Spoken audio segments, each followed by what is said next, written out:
Hi friends, welcome back to my channel. ఈరోజు శివుణ్ణి లింగ రూపంలో ఎందుకు పూజిస్తారో తెలుసా? అభిషేక ప్రియుడు, సృష్టి స్థితి లయకారుడు, త్రిమూర్తాల్లో చివరివాడు శివుడు. అలాంటి శివుణ్ణి ఏ ఆలయంలో చూసిన లింగ రూపంలోనే పూజిస్తారు. అసలు శివుని లింగ రూపంలోనే ఎందుకు పూజించాలి? దానికి గల కారణాల గురించి పురాణాలు, ఉపనిషత్తులు ఏం చెబుతున్నాయి ఇప్పుడు తెలుసు. వరహాపురంలో భృగుమహర్షి శాపఘట్టంలో భృగుమహర్షి శివుడి దగ్గరికి వస్తాడు.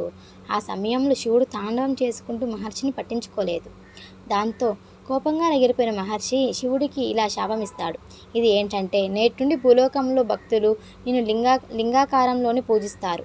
నీ విగ్రహానికి పూజలు అందవు, నీ ప్రసాదం నింద్యం అవుతుంది అంటూ చెప్తూ వెళ్ళిపోతాడు. అప్పటి నుండి భక్తులు లింగ రూపంలోనే శివుని కొలుస్తారు. శివలింగాన్ని శివుని ప్రతిరూపంగా భావిస్తారని పురాణాలు చెబుతున్నాయి.